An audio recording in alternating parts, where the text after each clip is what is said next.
رحم اللہ من قرأ الفاتحہ. بسم اللہ الرحمن الرحیم الحمد للہ رب العالمین الرحمن الرحیم مالک یوم الدین ایاک نعبد و ایاک نستعین اهدنا الصراط المستقیم صراط الذین انعمت علیہم غیر المغضوب علیہم ولا الضالین. صلی علی محمد و آل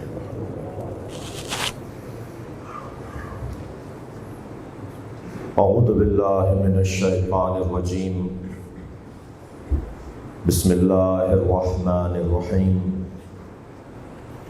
الحمد للہ الذی لا یبلغ مدحتہ القائلون ولا یحصی نعماءہ العادون ولا یعدی حقہ المجتہدون الذی لیس لصفتہ حد محدود ولا نعت موجود ولا وقت معدود ولا اجل ممدود فطر الخلائق بقدرته ونشر الرياح برحمته.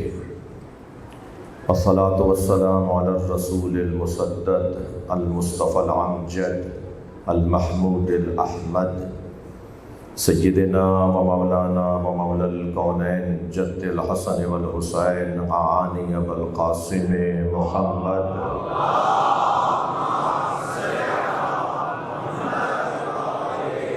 وآلہ الطیبین الطاہرین المعصومین الذین قال اللہ انما یرید اللہ لیذہب عنکم الرجس اہل البیت ویطہرکم تطہیرا.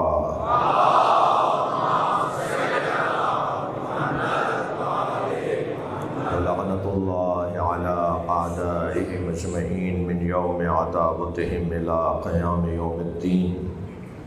اما بعد قال الحکیم فی قرآن الکریم. بسم اللہ الرحمن الرحیم. یا ایہا الذین آمنوا من یرتد منکم عن دینہ فسوف یأتی اللہ بقوم يحبهم ويحبونه أذلة على المؤمنين أعزة على الكافرين يجاهدون في سبيل الله ولا يخافون لومة لائم ذلك فضل الله يؤتيه من يشاء والله واسع عليم. إنما وليكم الله ورسوله والذين آمنوا الذين يقيمون الصلاة ويؤتون الزكاة وهم راكعون ومن يتول الله ورسوله والذين آمنوا فإن حزب الله هم الغالبون. صلوات.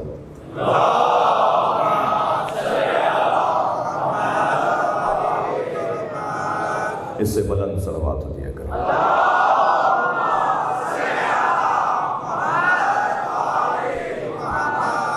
آپ اس سے بھی بلند پڑھ سکتے ہیں.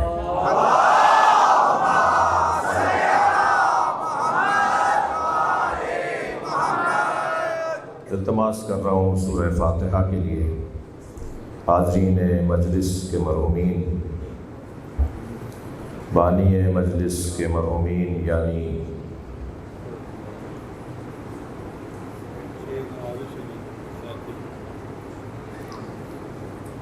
محسن ملت،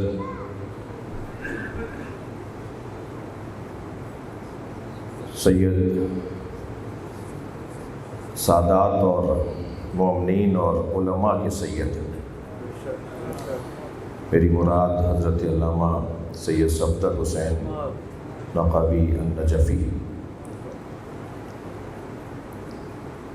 مدیر مدرسہ حاضہ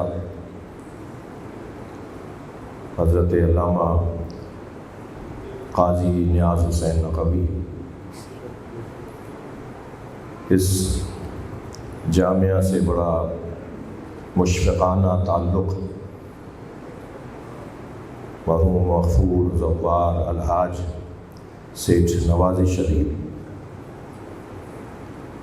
ان کے خانوادے کے دیگر تمام مرحومین، ان کے برادران مرحومین، ان کے بھتیجے جواد سیٹھ جواد اور اس خاندان کے تمام مرحومین کے لیے رحم اللہ من قرأ الفاتحہ.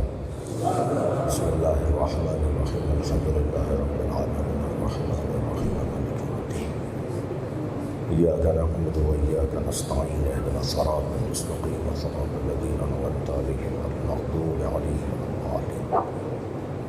بسم الله الرحمن الرحيم. قل هو الله أحد الله الصمد لم يلد ولم يولد ولم يكن له كفوا أحد. بسم الله الرحمن الرحيم. قل هو الله أحد الله الصمد لم يلد ولم يولد ولم يكن له كفوا أحد. بسم الله الرحمن الرحيم. قل هو الله أحد الله الصمد لم يلد ولم يولد ولم يكن له كفوا أحد. اللهم صل على محمد وعلى محمد. مغفرت کے لیے بآواز بلند تر صلوات.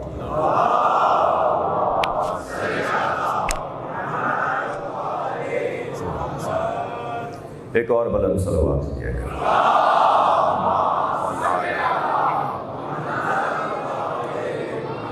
سورہ مبارکہ مائدہ کی 54، 55 اور 56ویں آیت، 3 مسلسل آیتیں میں نے آپ کے سامنے پڑھی ہیں. تینوں آیتوں کا کیونکہ آپس میں گہرا ربط ہے اور موجودہ حالات کا بھی اس مجلس سے ربط ہے، لہذا تیسری آیت بھی قصداً میں نے جو اسی سے جڑی ہوئی آیت ہے اس کی تلاوت کی ہے. ارشاد حضرت احدیت ہو رہا ہے، یا ایھا الذین آمنوا، اے صاحبان ایمان، من یرتد منکم عن دینہ، اگر تم میں سے کوئی دین سے پھر گیا، خبردار مومن اور دین سے پھر جائے، یہ اللہ ہوشیار کر رہا ہے. اے صاحبان ایمان، اگر تم میں سے کوئی دین سے پھر گیا، مرتد ہو گیا، دین سے پھر گیا، خبردار تمہارے جانے سے کوئی فرق نہیں پڑے گا. تمہارے دم سے یہ مدرسے، یہ مسجدیں، یہ امام بارگاہ، یہ جلوس، یہ حلقے، یہ ماتم تمہارے دم سے نہیں ہے، تم ان کے دم سے. مَن یرتد منکم عن دینہ، اگر تم میں سے کوئی دین سے پھر گیا، فسوف یأتی اللہ بقوم، تو جائے گا تم میں سے کوئی ایک، مگر تمہاری جگہ اللہ ایک قوم کو لے آئے گا. جی یہ بہت بڑا پیغام ہے. میں ان بچوں جوانوں سے کہوں گا، بزرگوں سے عرض رکھوں گا کہ اس آیہ کریمہ کو جو 54ویں آیت ہے سورہ مائدہ کی، اسے فریم کروا کے اپنے گھروں میں لگانے کی ضرورت ہے، تاکہ آتے جاتے تشیع کا نصاب ہمیں سمجھ میں آئے. ایک شیعہ کو، ایک مولائی کو، 3 ولایتوں کے ماننے والے کو، 3 مولاؤں کے ماننے والے کو کیسا ہونا چاہیے؟ جس کا مولا اللہ ہو، جس کا مولا اللہ کا رسول ہو، جس کا مولا وہ ہو جو حالت رکوع میں زکوٰۃ دیتا ہے. 3 مولاؤں کو ماننے والا کیسا ہونا چاہیے؟ یعنی 55ویں آیت میں 54ویں آیت کا بڑا دخل ہے، یعنی جن میں یہ صفات ہوں گی جو اب اس آیت میں اللہ نے بیان کیا ہے، انہیں یہ پھر امانتیں دی جائیں گی جنہیں امانت توحید کہا جاتا ہے، جسے امانت ختم نبوت اور رسالت کہا جاتا ہے، اور جسے امانت ولایت علی کہا جاتا ہے.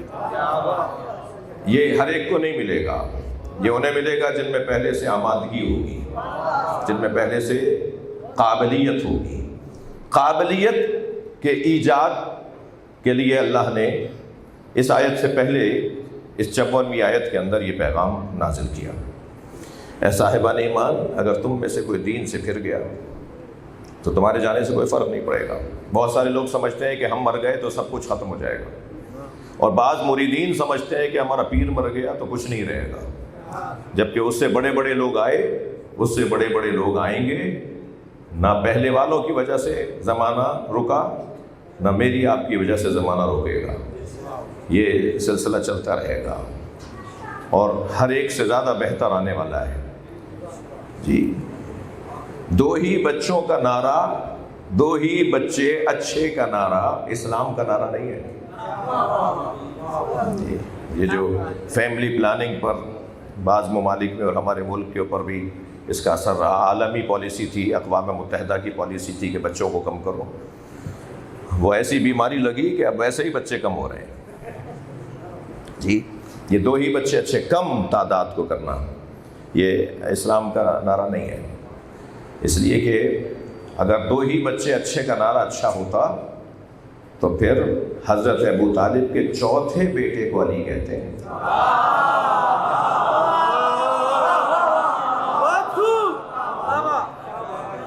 صلوات پڑھیں ذرا محمد و آل محمد۔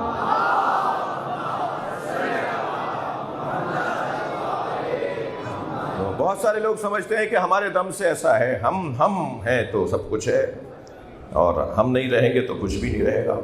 بعض لوگوں کا بولنا خدمت شمار کیا جائے گا، اور بہت سارے لوگوں کا خاموش رہنا خدمت شمار کیا جائے گا۔ جی اللہ کہہ رہا ہے تم میں سے اگر کوئی دین سے پھر گیا تو کوئی فرق نہیں پڑتا، فَسَوْفَ يَأْتِ اللَّهُ بِقَوْمٍ، اللہ ایک اور قوم کو لے آئے گا۔ اب جس قوم کو اللہ لے کر آئے گا، اساتذہ سے، علماء اکرام سے، افاضل سے توجہ چاہوں گا، دعا چاہوں گا، جس قوم کو اللہ لے کر آئے گا اس قوم میں پھر یہ 6 صفتیں ہوں گی، 6 نشانیاں ہوں گی۔ خبردار، بھیڑ میں گم ہونے والا شیعہ نہیں ہوتا، مجمع میں گم ہو جانے والا شیعہ نہیں ہوتا، علی کا چاہنے والا نشانیوں کے ساتھ جیتا ہے، علی مولا کا چاہنے والا علامتوں کے ساتھ رہتا ہے، سارا شہر کہتا ہے وہ ہے علی والا جو چلتا جا رہا ہے۔ ہاں، گم ہونے والا علی والا نہیں ہوتا، نشانیوں کے ساتھ، علامتوں کے ساتھ، پتہ چلے کون ہے۔ کسی نے دیکھا نہیں تھا کہ بت ابراہیم علیہ السلام نے توڑے، کسی نے نہیں دیکھا تھا، مگر سب کہہ رہے تھے فتن یقال لہ ابراہیم، یہ اس جوان کا کام ہے جسے ابراہیم کہا جاتا ہے۔ ہاں، حضرت ابراہیم کا کام بھی تو ابراہیم علیہ السلام کا تھا نا، انہوں نے سارے بتوں کو توڑا، کسی کی آنکھ پھوڑی، کسی کا پیٹ پھاڑا، کسی کا گھٹنا پھوڑا، کسی کا کان کاٹا، اور بڑے بت کے گلے میں کلہاڑی لٹکا دی، اور بڑے اطمینان کے ساتھ جا کے بیٹھ گئے۔ یہ جب آئے نا، تہوار منانے گئے ہوئے تھے شہر سے باہر، جب یہ اپنی رسمیں کر کے واپس آئے، بت خانے میں عبادت کے لیے گئے تو انہوں نے دیکھا کہ بتوں کا تو یہ حال ہے، اور ایک بت سالم ہے جس کے گلے میں کلہاڑی لٹکی ہے۔ تو کسی نے نہیں دیکھا تھا، مگر سب کہہ رہے تھے کہ یہ کام ابراہیم کا ہے، کام بتا رہا تھا کہ ابراہیم کا ہے۔ ہاں عزیزان گرامی، توجہ چاہوں گا ایک جملے پر، مولا علی جسے مارتے تھے نا، عمودی مارے یا افقی مارے؟ مولا عمودی تلوار چلاتے تھے یا افقی تلوار؟ عمودی مارے یا افقی مارے؟ جنازہ پکار کے کہتا تھا وہ علی کا کام بتائے گا۔ صلوات پڑھ لیں محمد و آل محمد۔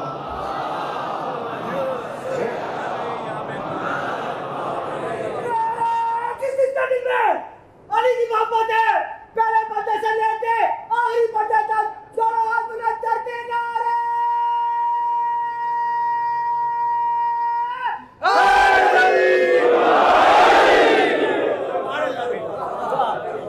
یہ طالب علم، میں ان کا دستبوس ہوں، زیادہ تر طالب علم تشریف فرمائے ہیں۔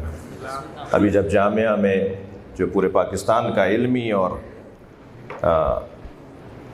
قومی مرکز بھی ہے، یہ ہمارے پورے پاکستان کا علمی مرکز جامعۃ المنتظر، جب میں ابھی داخل ہوا تو ماشاءاللہ طالب علموں نے دروازے پر ملاقات کی، اور یہاں بھی میں دیکھ رہا ہوں جن کو پہچانتا بھی ہوں، کچھ چہرے بھی بتا رہے ہیں کہ طالب علم ہے، خاص نور ہوتا ہے طالب علم کے چہرے پر، خاص کیفیت ہوتی ہے طالب علم کے چہرے پر۔ تو میں ان کے لیے عرض کر رہا ہوں، توجہ چاہوں گا کہ یہ جو ایک صلوات ہدیہ کریں ذرا محمد۔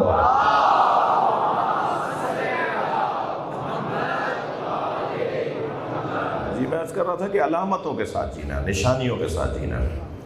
جی حافظ صاحب قبلہ حافظ اللہ حضرت آیت اللہ سید حافظ نیاز حسین نقوی نجفی تشریف فرمائے، اور افاضل تشریف فرمائے، مجھے ان سے دعا چاہیے۔ یہ جس روش کے یہ شخصیات ہیں نا، یہ ننگے سر تو ہمیں برداشت ہی نہیں کرتے کہ کوئی طالب علم ہو اور وہ ننگے سر ہو۔ تو جو ایک عربی میں جلسہ، آپ سے بات کر رہا ہوں، جلسہ اور جلسہ، یہ جو جلسہ کا صیغہ اور وزن ہے نا، یہ ہے سیرہ کا وزن۔ سیرت اور ہے اور سیر اور ہے۔ جی جلس تو جلستن، ایک خاص انداز سے بیٹھنے کو جلسہ کہا جاتا ہے، یعنی سیرہ کے وزن پہ۔ ہر ایک کی زندگی سیرت نہیں ہوتی، ہر ایک صاحب سیرت نہیں ہوتا۔ جو ایک روش، ایک طریقہ اپنی زندگی کا انداز منوا لے اور ایسے منوائے کہ یہی سب سے اچھا انداز ہے یا یہی اچھا انداز ہے، تو اس کی زندگی کو کہتے ہیں کہ یہ اس کی زندگی کی، اس کی سیرت ہے۔ یہ تاریخ تو بہت سارے لوگوں کی گزری ہے، مگر سیرت ہر ایک کی نہیں ہے۔ بڑی تعداد میں آپ کو لوگ ملیں گے جن کی تاریخ گزری ہے، تاریخ بناتے ہیں وہ اپنی، مگر سیرت اور ہے۔ ایک خاص روش کے ساتھ جینے والا مولا علی کا چاہنے والا ہوتا ہے، ہونا چاہیے۔ اب وہ جو کیا ہونا چاہیے اس کے لیے قرآن نے ان آیات کی صورت میں اور ان الفاظ کی صورت میں ہماری رہنمائی کی ہے۔ یعنی خاص روش اللہ عطا کر رہا ہے تین مولا ماننے والوں کو، اللہ، رسول اللہ اور علی مولا کو ماننے والوں کے لیے خاص روش اللہ عطا کر رہا ہے کہ یہ چیزیں اپنا لو تو تمہاری زندگی خاص انداز کی زندگی ہو جائے گی، تمہاری زندگی تاریخ نہیں بنائے گی، تمہاری زندگی لوگوں کے لیے رہنمائی فراہم کرے گی، تمہاری زندگی سے دیکھ دیکھ کر لوگ سبق حاصل کریں گے۔ اب وہ 6 صفتیں کیا ہیں جو ضروری ہیں کسی بھی مولائی کے لیے؟ سب سے پہلے تو اللہ نے اعلان کر دیا کہ تمہارے جانے سے کوئی فرق نہیں پڑتا، فسوف یأتی اللہ بقوم، اللہ ایک قوم کو لے آئے گا جن میں پھر یہ 6 صفتیں ہوں گی۔ پہلی صفت کیا ہے؟ یحبہم، اللہ ان سے محبت کرتا ہوگا۔ اچھا، اللہ محبت کرتا ہوگا، کون کس سے محبت کرتا ہے یہ کیسے طے کریں؟ کیونکہ محبت امر قلبی ہے بھائی، محبت اور مودت میں یہی فرق ہے نا، محبت امر قلبی ہے اور اس امر قلبی کے اظہار کو مودت کہتے ہیں، لہذا اہل بیت کی محبت سے بڑی چیز مانگی ہے جسے مودت کہا جاتا ہے۔ اے میرے نبی ان سے کہہ دو مجھے کچھ نہیں چاہیے، اگر چاہیے تو الا المودۃ فی القربى، اظہار محبت کو مودت کہتے ہیں۔ اعضاء و جوارح سے پتہ چلے کہ محبت کرتے ہیں، روش بتائے کہ محبت کرتے ہیں، اور اظہار محبت پر خرچہ ہوتا ہے، محبت پہ کوئی خرچہ نہیں ہوتا، محبت پہ کوئی خرچہ نہیں ہوتا۔ یہ کوئی دعویٰ نہیں ہے کہ ہم بھی محبت کرتے ہیں، نہیں، محبت تو مانگی نہیں ہے، مودت مانگی ہے، مودت پہ خرچہ ہوتا ہے۔ یہ جو اس وقت آپ عمل انجام دے رہے ہیں یہ خرچہ کر رہے ہیں، آپ اپنے وقت کا خرچہ کر رہے ہیں، پیسے کا خرچہ کر رہے ہیں، خرچہ کرنا پڑے گا، جان کا خرچہ کرنا پڑے گا، مال کا خرچہ کرنا پڑے گا، مودت پہ خرچہ ہوتا ہے، اور خرچہ کرنا ہی تو در حقیقت ایک بہت بڑا کارنامہ اور ایک ہنر ہے۔ اللہ ان سے محبت کرتا ہوگا، کیسے طے کریں، کیسے ثابت ہو کہ اللہ محبت کرتا ہے؟ اللہ کی محبت کی کچھ نشانیاں ہیں۔ اللہ کی محبت کی کچھ نشانیوں میں ایک نشانی یہ ہے کہ اللہ جس سے محبت کرتا ہے اسے مصیبتوں میں مبتلا کرتا ہے۔ اللہ محبت کرتا ہے، یہ پریشانی نہیں ہو رہا، اللہ محبت کرتا ہے، اس پہ کوئی مصیبت نہیں آ رہی، اللہ اس سے محبت کرتا ہے، اس کو کوئی آزمائش کا سامنا ہی نہیں ہے، تو یہ پھر غلط کہہ رہا ہے، اللہ محبت نہیں کرتا۔ میرے معصوم امام ارشاد فرماتے ہیں، امام جعفر صادق علیہ السلام،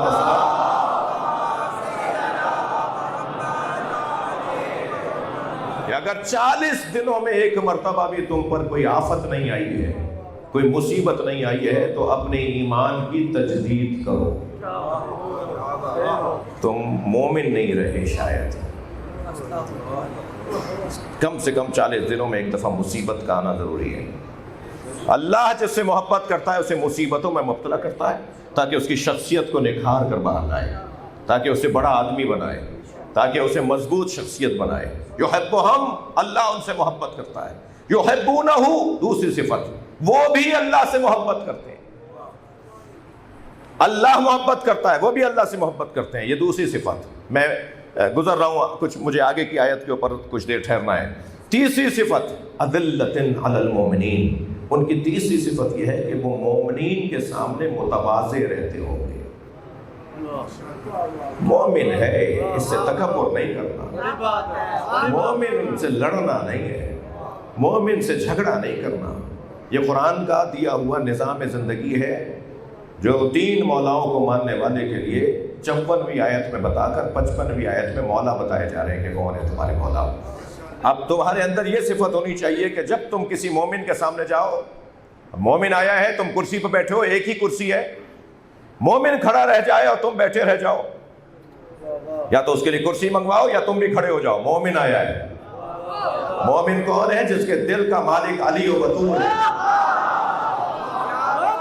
مومن کون ہے کہ جو اہل بیت کے مطابق زندگی گزارتا ہے؟ صلوات پڑھ لے محمد و آل محمد۔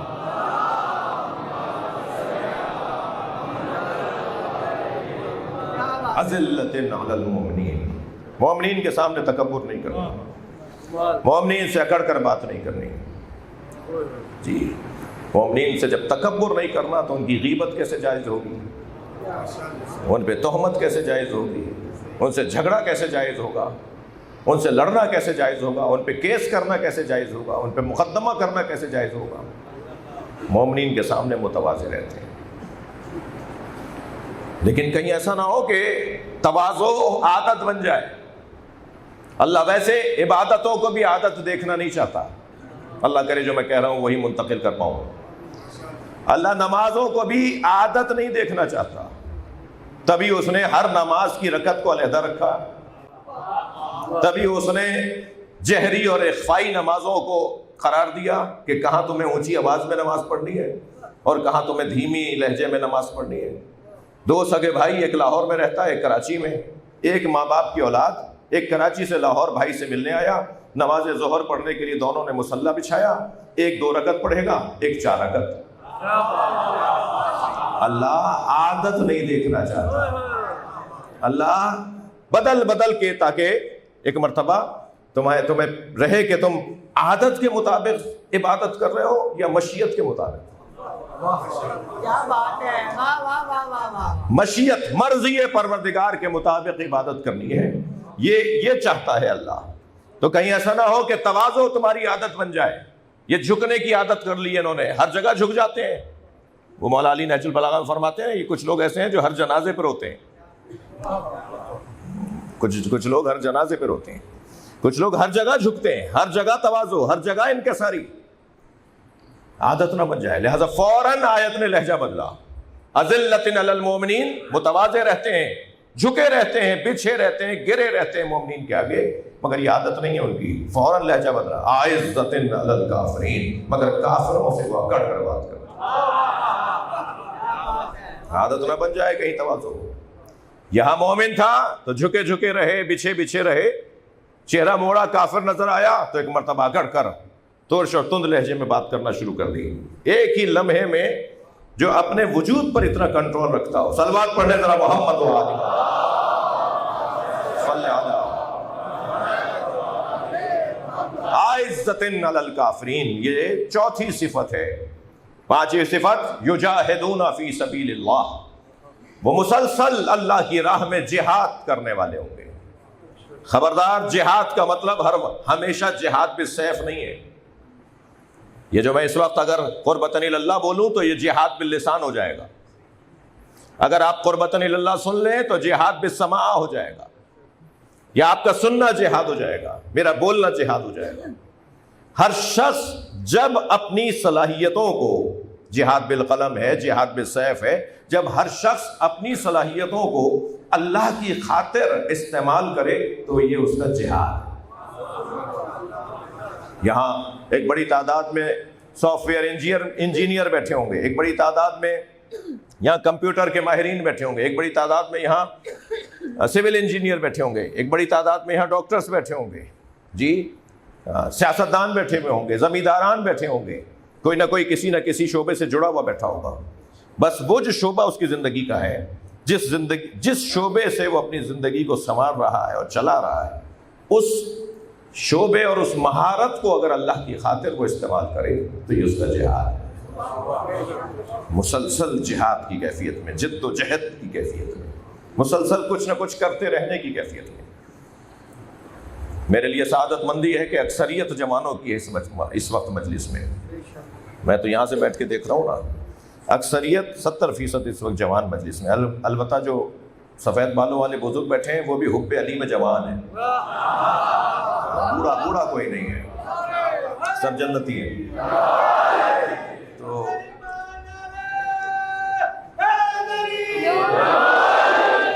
یہ جو جوان بیٹھے نا، میں ان سے بات کر رہا ہوں۔ امام نے ایک جوان کو آتے ہوئے دیکھا، اسے پوچھا کیا کر رہے ہو؟ کیا کرتے ہو، تمہارا مشغلہ کیا ہے؟ تو کہنے لگا مولا کچھ نہیں کرتا، فارغ ہوں۔ حضرت نے فرمایا مجھے وہ شیعہ جوان پسند نہیں ہے جو فارغ رہتا ہو۔ جوان اور فارغ، جوان اور فالتو، جوان اور یہاں بیٹھ اور وہاں اٹھ اور وہاں جانا اور یہاں کھانا اور وہاں پینا اور وہاں ملاقاتوں میں جو وقت گزار دے۔ مولانا 4 مہینے تو ملے، سیمسٹر ختم ہوا ہے، وہ کچھ حالات کی وجہ سے 4 مہینے کا گیپ آ گیا ہے سیمسٹر میں، تو اس لیے ذرا ہم فارغ ہیں۔ نہیں، اس 4 مہینے میں ڈھونڈو کہ تم کیا پڑھ سکتے ہو، تم کیا کر سکتے ہو۔ فارغ رہنے والا جوان مولا کو پسند نہیں ہے۔ مسلسل جدوجہد، مسلسل کوششیں کرتے رہنا۔ اور آپ یقین جانیے جو اس انداز سے، اس نیت سے زندگی گزارتے ہیں، اللہ ان کی زندگیوں میں برکت عطا فرماتا ہے، پھر وہ کم وقت میں زیادہ کام کرتے ہیں۔ تعجب ہوتا ہے ان لوگوں کے اوپر کہ یہ انہوں نے کیسے کر لیا یہ کام، یہ کیسے ممکن تھا کہ اتنی سی عمر میں اتنا بڑا کام کر لیا، اتنا زیادہ کام کر لیا۔ لہذا یجاہدون فی سبیل اللہ، تھک تو نہیں رہا، مسلسل جد و جہد کرنے والے لوگ۔ یہ ہے 5ویں صفت۔ اور 6ٹھی صفت میں ارشاد ہو رہا ہے لا یخافون لومۃ لائم، وہ ملامت کرنے والوں کی ملامت سے خوف زدہ نہیں ہوتے۔ ان لوگوں کی لغت میں لوگ کیا بولیں گے، زمانے کو کیا جواب دوں گا، دین سے دنیا بھاری، زبان خلق کو نقارہ خدا کہیے، ان کی لغت میں لوگوں کو کیا جواب دوں گا، زمانہ کیا بولے گا، انہیں کیا جواب دوں گا۔ ان کی لغت میں یہ لفظ ہیں ہی نہیں، ان کی لغت میں صرف ایک لفظ ہے کہ اللہ کو کیا جواب دوں گا، اپنے مولا کو کیا جواب دوں گا۔ یہ لوگوں کو راضی کرنے کے لیے اور لوگوں کی مذمت پر، جی شاید دوستوں کو یاد ہو اور یا میں انہیں یاد دلا دوں کہ جب ہمارے پڑوسی ملک اسلامی جمہوریہ ایران میں انقلاب آیا تو پہلے جو شخصیات تھیں ان میں ایک آیت اللہ بہشتی وہاں کے صدر تھے، وہ قومی اسمبلی کے اسپیکر تھے، تو ان کے ساتھ کچھ عرصہ ایسا گزرا تھا کہ ان کے خلاف عوام بات کرتی تھی۔ تو ایک دن دل برداشتہ حضرت آیت اللہ روح اللہ امام الخمینی کی خدمت میں آئے اور کہا کہ میرا دل بہت خراب ہو گیا ہے، مجھ سے آپ استعفیٰ لیجئے، مجھے آپ علیحدہ کیجیے۔ تو امام خمینی اپنے ابھی حجرے میں تھے اور انہیں خطاب کرنا تھا اپنے حسینیہ جمران میں باہر جا کر، تو نعرے لگ رہے تھے، امام خمینی کے حق میں نعرے لگ رہے تھے، یعنی ان کی تعریفی نعرے لگ رہے تھے۔ تو فرمانے لگے کہ اگر یہ سارا مجمع میرے خلاف، مجھ پہ نامناسب، میرے خلاف نعرے لگانے لگ جائے نا، تو نہ اب مجھے کوئی خوشی ہو رہی ہے اور نہ جب مجھے کوئی دکھ ہوگا۔ یہ جو اس وقت میرے حق میں نعرے لگا رہے ہیں نا، مجھے اس سے کوئی خوشی نہیں ہو رہی، اور یہی سارا مجمع میرے خلاف نعرے لگانے لگ جائے، برا بھلا کہنے لگ جائے مجھے، تو میری صحت پہ کوئی فرق نہیں پڑے گا۔ لا یخافون لومۃ لائم، بڑا جگر چاہیے، بڑا کنٹرول چاہیے اپنے اوپر، کہ انسان اپنے آپ پر اتنا تسلط رکھتا ہو کہ تعریف کرنے سے بھی پھولتا نہ ہو اور مذمت ہونے پر سوکھتا نہ ہو۔ ہو جاتا ہے نا، معلوم ہے کچھ کسی نے کہہ دیا تو ان کا تو کھانا پینا ہی اٹھ گیا، ان کا تو چہرہ ہی اتر گیا۔ کیا ہو گیا بھائی؟ لوگوں نے کچھ برائی کر دی، تو لوگوں نے برائی صحیح کی ہے تو اپنے آپ کو صحیح کرو، اور اگر لوگوں نے برائی غلط کی ہے تو تم پریشان کیوں ہو رہے ہو؟ ان کے لیے دعا کرو اللہ انہیں معاف کرے، اللہ انہیں معاف کرے، وہ غلط فہمی کا شکار ہے۔ لا یخافون لومۃ لائم، یہ ہمارے یہاں کتنا بڑا مشہور محاورہ ہے، ہماری زبان کے کئی محاورے اسلامی تعلیمات کے خلاف ہیں۔ ہماری زبان میں کئی محاورے ایسے ہیں جو اسلامی تعلیمات کے خلاف ہیں۔ ان میں سے ایک محاورہ یہ ہے، کچھ تو ہوگا جو اتنی باتیں ہوئی ہیں، جی کچھ تو ہوگا جو اتنے لوگ اتنی باتیں کر رہے ہیں، کچھ تو ہوگا۔ بعض اوقات کچھ نہیں ہوتا اور بڑی بڑی باتیں ہوتی ہیں۔ مثال دے دوں آپ کو، شام والے کہتے تھے علی مسجد میں کیسے مارے گئے کہ علی نماز بھی پڑھتے تھے، کچھ بھی نہیں تھا اور اتنی بڑی بات تھی۔ کوئی ضروری نہیں ہے کہ ہمیشہ یہی قاعدہ چلے کہ کچھ تو ہوگا جو لوگ باتیں کر رہے ہیں، نہیں بھائی، کبھی کبھی کچھ بھی نہیں ہوتا اور بڑی بڑی باتیں ہو جاتی ہیں۔ لہٰذا اپنے آپ کو قابو میں رکھا جائے، کوئی فرق نہیں پڑتا اگر لوگ مذمت کر رہے ہیں، میں مطمئن ہوں، میرا ضمیر مطمئن ہے، ہمیں جس کو جواب دینا ہے وہ راضی ہے۔ لا یخافون لومۃ لائم۔ یہ جو 6 صفتیں ہیں، ذالک فضل اللہ، قرآن کہہ رہا ہے یہ اللہ کا فضل ہے، اللہ کا فضل ہے۔ مجھے معاف کیجیے گا، بعض لوگ حرام پیسے سے بنا کر مکان بنا کر، حرام پیسے سے عمارت بنا کر اس پہ تختی لگاتے ہیں، ھذا من فضل ربی۔ رشوت کے پیسوں سے مکان ھذا من فضل ربی نہیں ہے، یہ تو عذاب ربی ہے۔ جی خفا ہو رہے ہیں آپ؟ یہ عذاب الہی ہے، یہ مکان اس کو جہنم میں لے جائے گا، یہ مکان اس کو عذاب میں مبتلا کرے گا۔ حرام پیسے سے بنا ہوا مکان، غصبی مکان میں 2 رکعت نماز جب اللہ قبول نہیں کرتا تو رشوت کے پیسے کے بنائے ہوئے مکان میں امام حسین مجلس کیسے قبول کریں گے؟ کیسے مولا عباس اپنا علم برداشت کریں گے؟ کیسے مولا عباس اپنی نیاز برداشت کریں گے اس مکان میں جو بھائیوں کا مال کھا کر، ہڑپ کر کے، لوٹ کر، اور انہوں نے مکان بنا لیا، ابا کے مال کو بھائیوں میں تقسیم نہیں کیا اور اس مکان میں رہ رہے ہیں۔ 2 رکعت نماز جب اللہ قبول نہیں کرے گا تو اللہ کا حسین کیسے قبول کرے گا؟ فضل ربی کیا ہے بھائی؟ فضل ربی یہ ہے، یہ 6 صفتیں ہیں جو اللہ کا فضل ہے۔ جی ذالک فضل اللہ۔ اب یہ اللہ جس پر چاہے اپنا فضل نازل کرے، اور پھر وہ اللہ ان 6 صفتوں کے حامل انسان کو مبارکباد دے رہا ہے، بشارت دے رہا ہے، انما ولیکم اللہ، جان لو تمہارا مولا اللہ ہے، ورسولہ، اور اللہ کا رسول تمہارا مولا ہے، اور وہ تمہارا مولا ہے جو صاحب ایمان بھی ہے، جس نے نماز قائم کی اور جس نے حالت رکوع میں زکوٰۃ دی۔ عجیب انداز ہے، اللہ نے جب اپنی بات کی تو ایک جملہ، اچھا آپ بھی تو روزانہ اذانوں میں یہی کر رہے ہیں، لا الہ الا اللہ، اشہد ان لا الہ الا اللہ ایک دفعہ، اشہد ان، ایک دفعہ سے مراد ایک ہی جملہ 2 دفعہ، لیکن جب علی مولا کی بات کرتے ہیں تو لائن لگا دیتے ہیں۔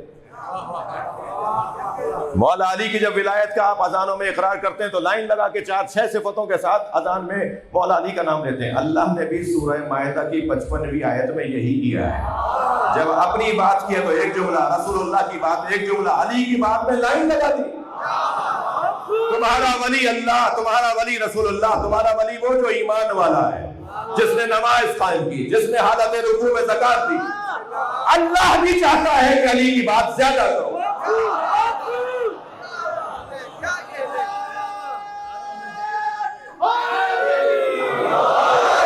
اللہ چاہتا ہے کہ ہر جگہ علی علی ہو۔ رسول اللہ تو اس مجلس کو ہی پسند نہیں کرتے جس میں علی کی بات نہ ہو۔ میں شہر کا نام نہیں لوں گا، آپ اس شہر سے، سب شہر سے آشنا ہے۔ ایک بہت بڑا نام ہے، ایک بڑے شہر کے ایک بڑے عالم اہل سنت، انہوں نے اپنے مدرسے کا نام تبدیل کر کے مولا علی کے نام پہ رکھ دیا، اور مولا علی کی شان میں انہوں نے 3-4 کتابیں تو اب تک آ چکی ہیں ان کی، مولا علی کی شان میں کتابیں لکھ رہے ہیں۔ جی تو کسی نے ان سے پوچھا بھائی یہ کیا ہوا، یہ ایک دم کچھ بدلا سا ماحول لگ رہا ہے۔ ہاں تو کہنے لگے کہ کیا ہوا کہ میں 20 سال سے ایک جگہ جمعہ پڑھا رہا ہوں، اور ایک نمازی ہے جو میرے پیچھے شاید 20 سال سے ہی نماز پڑھ رہا ہے۔ ایک دن میرے پاس آیا، کہنے لگا مولانا یہ حدیث شیعہ حضرات بیان کرتے ہیں، ہماری سنی کتابوں میں بھی ہے، زینوا مجالسکم بذکر علی بن ابی طالب، اپنی مجلسوں کو علی کے ذکر سے زینت دو۔ تو مولانا صاحب فرمانے لگے، میں نے کہا ہاں ہماری کتابوں میں بھی ہے، فلاں کتاب میں بھی ہے، فلاں کتاب میں بھی ہے۔ کہنے لگے میں یہ سمجھا کہ مجھ سے علمی کوئی سوال کر رہا ہے اور مجھ سے حوالے مانگنے آیا ہے، تو انہوں نے 4-6 حوالے بتا دیے۔ کہنے لگے مولانا میں تو 20 سال سے آپ کا خطبہ سن رہا ہوں، آپ تو علی کی بات نہیں کرتے۔ کہتے ہیں کہ اس شخص نے مجھے جھنجھوڑ دیا، صلوات پڑھنے ذرا نبی کی ذات۔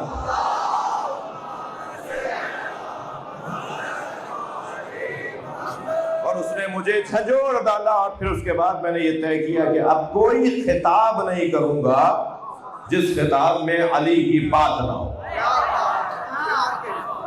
ہر خطبے میں صلوات پڑھنے محمد و آل محمد۔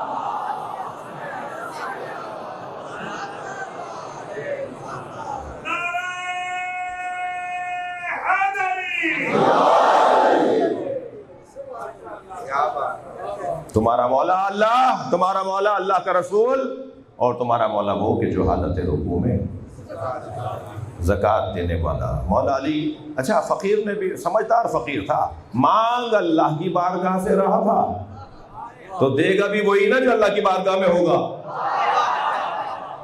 مسجد میں آ کے مانگا ہے اس نے، کوئی ہے جو اللہ کی بارگاہ سے مجھے عطا کرے؟ تو سنی بھائی لکھتے ہیں مولا علی نے اپنی ابا گرا دی اور وہ مولا کی ابا اٹھا کے لے گیا اور قرآن کی آیت نازل ہو گئی۔ اور ہمارے علماء لکھتے ہیں کہ مولا نے اپنی انگوٹھی دے دی، آپ نے اپنا ہاتھ رکوع کی حالت میں پھیلا دیا، اشارہ کیا، وہ سمجھ گیا کہ کچھ دینا چاہ رہے ہیں، قریب آ کے اس نے انگوٹھی اتاری اور چلا گیا۔ تو مجھے تو اس سے غرض نہیں ہے کہ انگوٹھی دی یا ابا دی، غرض تو اس سے ہے کہ حالت رکوع میں زکوٰۃ دی۔ اچھا اہل دقت تشریف فرمائے ہیں، یہاں زکوٰۃ سے مراد صدقہ ہے۔ ہمارے اوپر ایک اعتراض، ایک سوال کہ شیعہ حضرات خمس تو دیتے ہیں، زکوٰۃ نہیں دیتے، اور قرآن میں تو بار بار آیا ہے اقیموا الصلاۃ وآتوا الزکاۃ، اقیموا الصلاۃ وآتوا الزکاۃ۔ قرآن تو بار بار کہتا ہے کہ نماز قائم کرو اور زکوٰۃ دو، نماز قائم کرو اور زکوٰۃ دو۔ تو شیعہ تو زکوٰۃ مخصوص چیزوں پہ دیتے ہیں، وہ بھی جو صاحب نصاب ہوگا وہ زکوٰۃ دے گا، اور قرآن تو سب سے کہہ رہا ہے کہ نماز قائم کرو۔ جب نماز بغیر نماز کے لیے کوئی نصاب کی ضرورت ہے، نماز تو سب پر واجب ہے، تو زکوٰۃ سب پر واجب کیوں نہیں ہے؟ تو قرآن میں جو لفظ زکوٰۃ آیا ہے وہ مطلق صدقات ہے، جس کی موٹی دلیل اس آیت کی تفسیر میں مولا علی کا زکوٰۃ دینا ہے۔ ہر صدقہ اللہ کی راہ میں جو دیا جائے وہ زکوٰۃ ہے، لہذا آپ آتے جاتے نماز تو پڑھتے ہیں، آتے جاتے اگر آپ صدقہ 10 روپے 20 روپے 5 روپے جس کی جو توفیق ہو، وہ اگر اپنے گھر میں کوئی ڈبہ بنا لے، کوئی جگہ پر جمع کرتا رہے، اور یا جہاں نماز پڑھنے جا رہا ہے جس مسجد میں وہاں اگر کوئی صندوق رکھا ہوا ہے وہاں اگر کوئی صدقہ روزانہ ڈالتا رہے، تو گویا وہ عمل کر لے گا کہ وہ زکوٰۃ کو ادا کر رہا ہے، یعنی وہ صدقہ ادا کر رہا ہے، صدقہ ادا کر رہا ہے۔ تو نماز بھی پڑھ لی اور صدقہ بھی دے دیا۔ حالت رکوع میں زکوٰۃ دینے والا تمہارا مولا ہے۔ یہ 3 مولاؤں کا ذکر کرنے کے بعد دے تو دیا اللہ نے، اب ہر ایک کو تو ہر چیز ملتی نہیں ہے، پہلے تیاری کروائی 6 صفتیں اپناؤ، اور اس کے بعد پھر مولا دے دیے کہ 3 تمہارے مولا ہیں۔ تو جسے اللہ دیتا ہے نا تو ہر ایک کو اس کے وزن کے مطابق دیتا ہے، ہر ایک کو ہر چیز نہیں دیتا۔ ہاں قسمت والے لوگ ہیں جنہیں یہ 3 مولا نصیب ہوئے ہیں، اللہ کی ولایت، رسول اللہ کی ولایت، حالت رکوع میں زکوٰۃ دینے والی کی ولایت۔ یہ کم بات نہیں ہے، یہ جو قابلیت ہے نا اسے ایجاد کرنا ہے۔ ولایت علی لینا، بھائی میں خاندانی شیعہ، آپ خاندانی مولائی، تو یہ کوئی خاص ہنر نہیں ہے۔ ہاں ہمارے ماں باپ کو سلام ہو، ہمارے آبا و اجداد کو سلام ہو کہ انہوں نے ہمیں صحیح چیز دی ہے، لیکن ہنر تو یہ کہ میں اپنے اندر یہ صفتیں اپناؤں تاکہ یہ ولایت، یہ کمال، یہ وزن میرے اندر آ جائے۔ ہر ایک کو اللہ ہر چیز نہیں دیتا، ہر جگہ ہر سواری نہیں چلتی، ہر رن وے پر ہر جہاز نہیں اترتا، ہر گھر میں فرشتہ نہیں اترتا، ہر ایک کو ولایت علی نہیں ملے گی۔ زیادہ پریشان نہ ہو جوان کے فلاں کو سب کچھ پتا ہے تو وہ مولائی کیوں نہیں ہو رہا۔ یہ کوئی ضروری نہیں ہے اسے ساری باتیں پتہ چل جائیں اور وہ مولا علی کو مان لے، اس لیے کہ اس کے لیے قابلیت چاہیے، اس کے لیے اہلیت چاہیے۔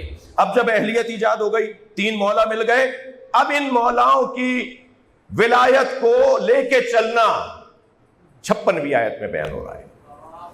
وَمَن يَتَوَلَّ اللَّهَ، جس نے اللہ کو مولا مانا، وَرَسُولُهُ، جس نے اللہ کے رسول کو مولا مانا، وَالَّذِينَ آمَنُوا، اور جس نے اس مومن کو جو حالت رکوع میں پہلے بات ہو گئی نا، اس مومن کو اپنا مولا مان لیا، وہ کون ہے؟ فَإِنَّ حِزْبَ اللَّهِ هُمُ الْغَالِبُونَ، تو جان لو حزب اللہ ہی ہمیشہ غالب رہنے والی جماعت۔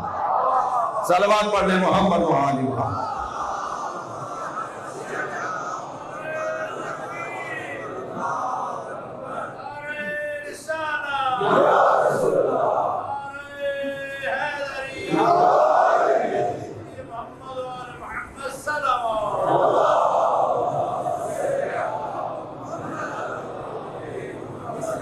امریکہ کی نابودی اور جناب زہرا سلام علیہ کے گھر کو آگ لگانے والوں کی نابودی کے لیے بلند تر صلوات۔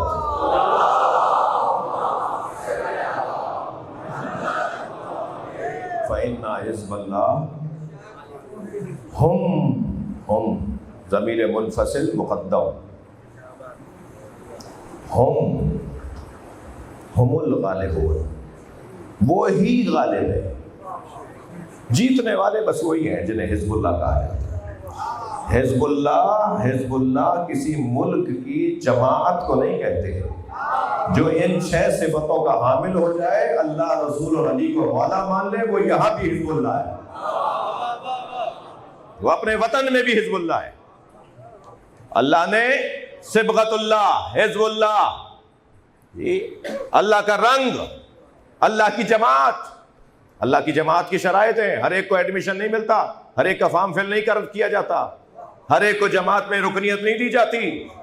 اللہ اپنی جماعت میں جن کو رکنیت دیتا ہے ان کی یہ 6 شرائط اور صفات ہیں جو ابھی بیان ہوئی ہیں۔ ان شرائط اور صفات کا حامل اللہ کی جماعت، اور پھر جب اللہ کی جماعت میں کوئی آ گیا تو کامیابی تو اسی کا ہے، مقدر ہے۔ دشمن بے وقوف ہے، وہ مار کر سمجھتا ہے کہ وہ جیت گیا۔ ہمارا دشمن جتنا بڑا بے وقوف ہے، اس پر مجھے افسوس ہے۔ ہمارا دشمن اتنا بے وقوف ہے کہ وہ ہمیں مار کر مضطرب ہے، ہم مر کے مطمئن۔ اعزاز ہے ہمارے لیے، کون ہے جو آب حیات پی کر آیا ہے؟ کون ہے کہ جو 400 سال سے اور 800 سال سے زندہ ہو؟ جس مردے کو حضرت عیسیٰ نے قم باذن اللہ کہہ کے زندہ کیا تھا، وہ بھی 20 سال کے بعد مر گیا تھا، آج تک زندہ نہیں ہے وہ مردہ جسے حضرت عیسیٰ نے زندہ کیا تھا۔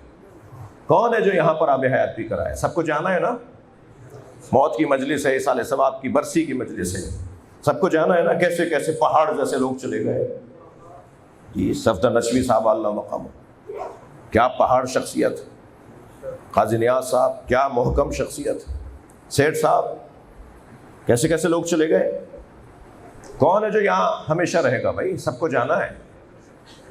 بہتر نہیں ہے کہ نظریے پہ جان جائے، ہدف کے مطابق اپنی جان کو قربان کیا جائے۔ سب جائیں گے مگر وہ نہیں جائے گا، یعنی وہ باقی رہے گا جس کا کردار باقی ہے، جس کا عمل باقی ہے، جس کی زندگی کے اصول باقی ہیں۔ ہم سب کو دنیا سے جانا ہے۔ بہت پیاری پیاری اور اچھی حسین مثالیں ہمارے ساتھ اس پاکستان میں ہمارے سامنے موجود ہیں، انہیں دیکھیں کہ وہ کیسے کامیاب ہوئے۔ میں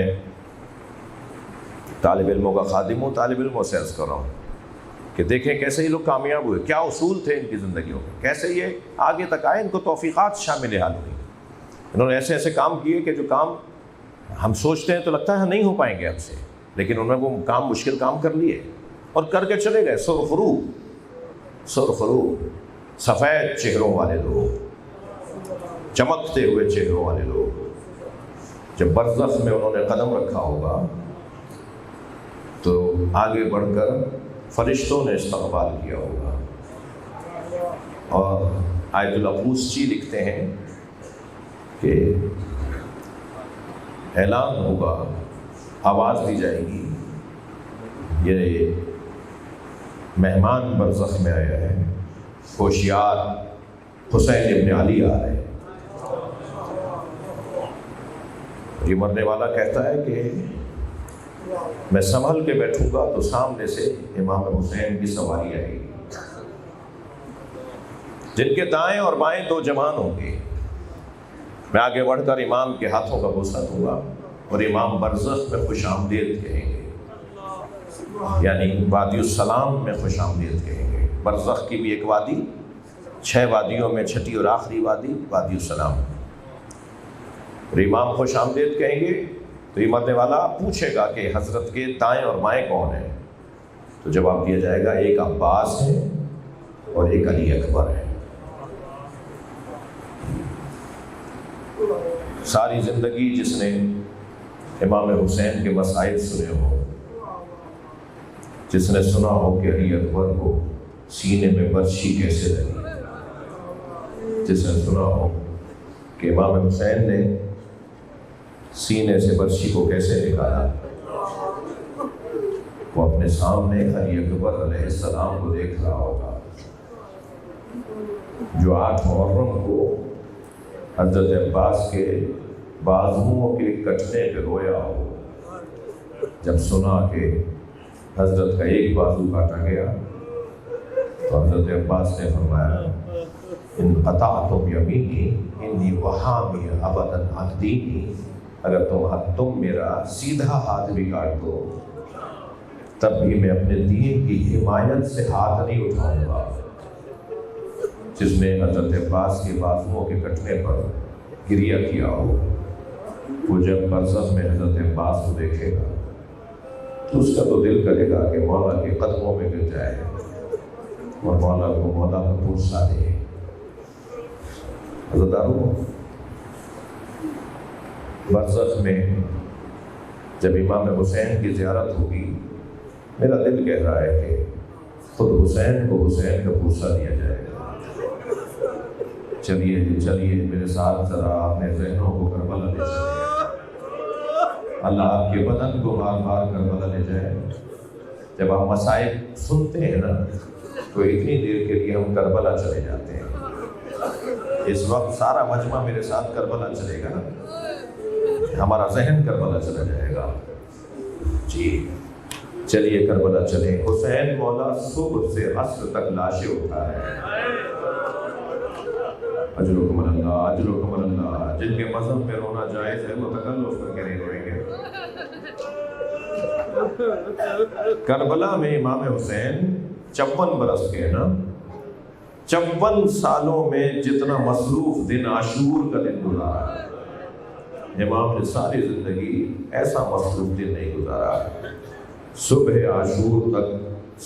عاشور سے عصر عاشور تک حسین لاشوں پہ لاشیں اٹھا کے لائے۔ میں نے پڑھا 96 لاشیں 96 لاشیں حسین نے خود اٹھائے۔ اللہ ہمیں کسی ایسی آزمائش میں مبتلا نہ کرے کہ ہم ایک دن میں کوئی اپنے عزیزوں میں 30 لاشیں اٹھائے۔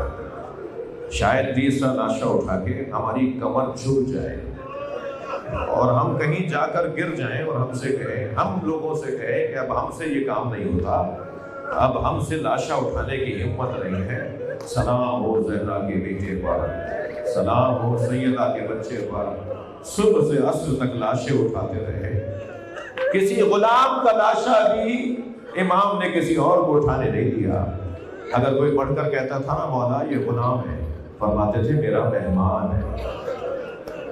ہور نے آگے بڑھ کر کہا مولا، جب گیا نا ہور اپنے بچے کے لاشے میں، علی ابن ہور نے آواز دی اور ہور اپنے بیٹے کے لاشے پر پہنچے تو کیا دیکھا؟ پہلے سے حسین نے لاشا اٹھایا ہوا۔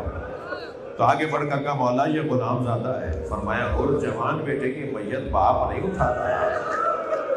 اجرکم اللہ، اجرکم اللہ۔ اللہ آپ کو کسی غم میں نہ رلائے سوائے غم اہل بیت میں، ہمیں رونے رلانے والوں نے۔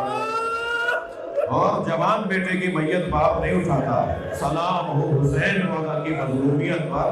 جب علی اکبر کا لاشا اٹھا رہے تھے تو امام حسین سے یہ لاشا اٹھایا نہیں جا رہا تھا، کبھی زمین پر رکھتے تھے، کبھی لاشا اٹھاتے تھے اور بنی ہاشم کے بچوں کو آواز دی، اے بنی ہاشم کے بچوں آؤ، حسین کے ساتھ علی اکبر کا لاشا اٹھواؤ۔ برابر سے ایک بہن کے سلام کی آواز آئی۔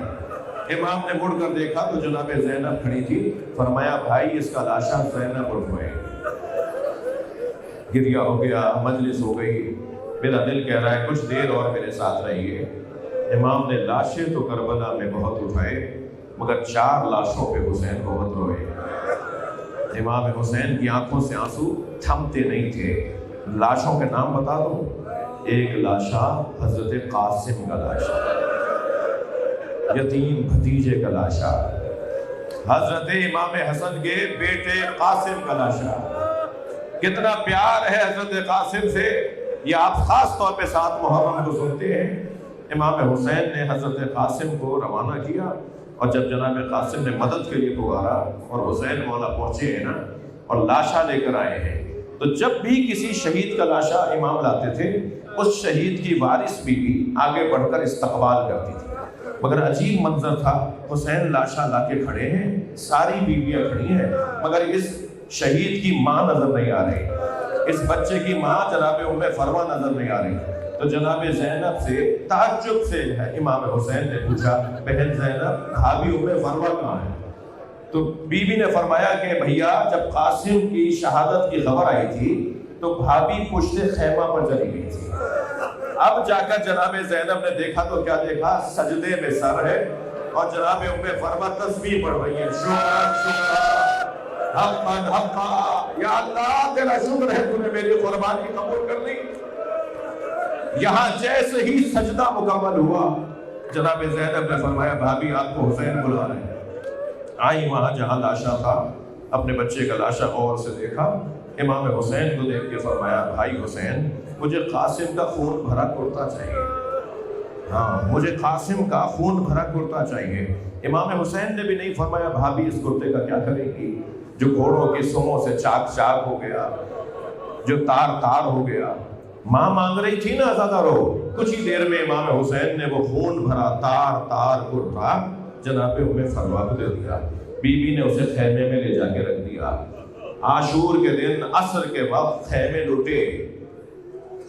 11 محرم کو اہل بیت کا لٹا ہوا قافلہ کوفہ گیا. کوفہ سے شام گیا، شام میں اسیر رہا.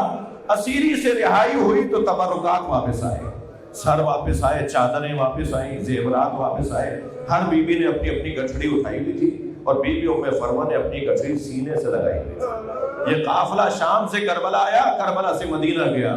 جب مدینہ پہنچی نا تو بے چینی میں بار بار فرمان لگی میرا اونٹ جنت البقیع لے جاؤ، میرا اونٹ جنت البقیع لے جاؤ. جیسے ہی جنت البقیع پہنچی قبر امام حسن کے برابر بیٹھی، گٹھڑی کھولی، خون بھرا کرتا نکالا، امام حسن کی قبر پر پھیلا دیا. تمہارے بچے کی نشانی ہے.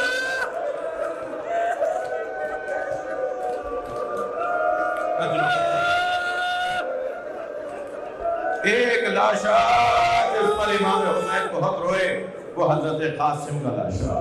دوسرے لاشے کا نام بتا دو، وہ ہے عباس.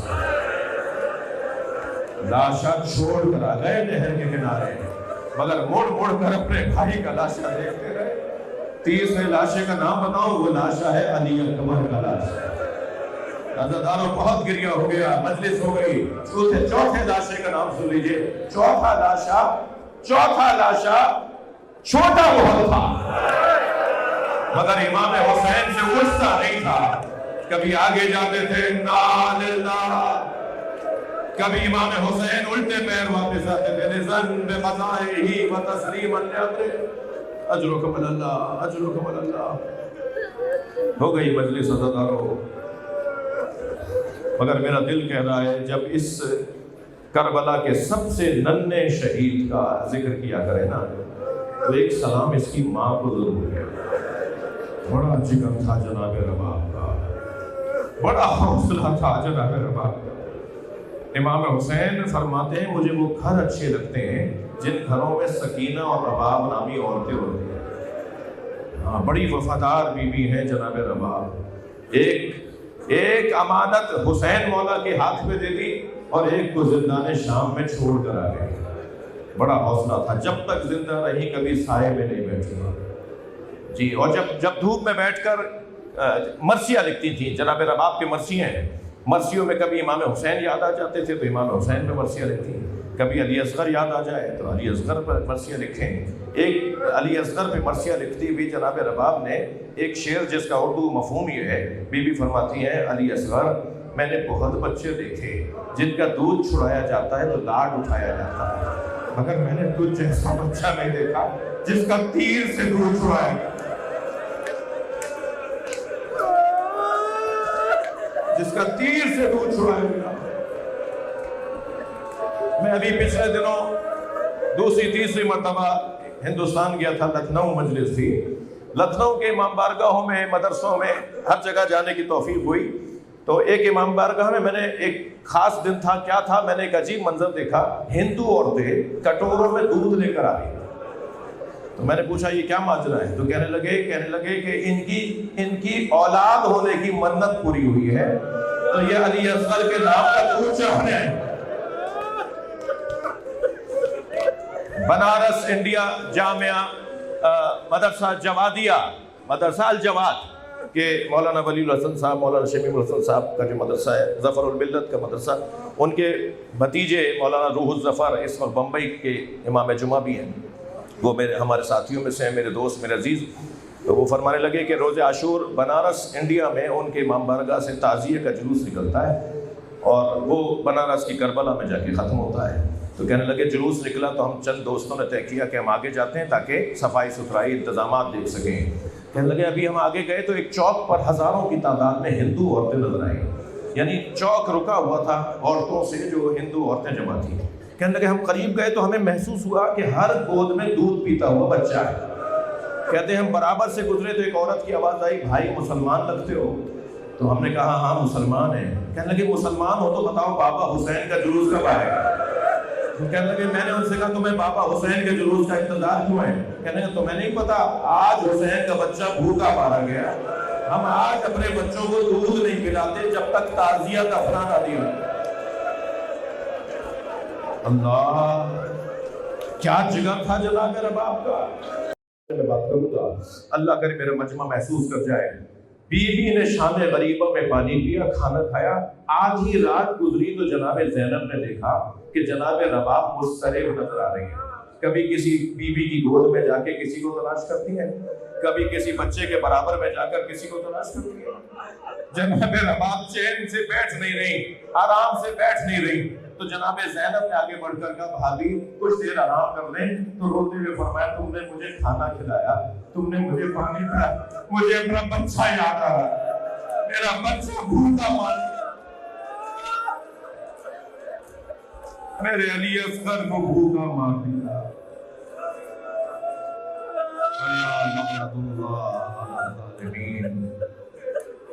یا اللہ ان باتوں پر رحمت نازل فرما، رونے والوں کی توفیقات میں اضافہ فرما، مرحومین مغفورین منظورین کے درجات کو بلند فرما، ان کی کوتاہیوں سے درگزر فرما، انہیں اعلیٰ علیین میں مقام عطا فرما، جنت الفردوس میں جگہ عطا فرما. یا اللہ ان کی قبر کو نور محمد و آل محمد سے منور فرما. ایک آخر غیر امام زمانہ کے ظہور میں حاضر فرما. سورہ فاتحہ. بسم اللہ.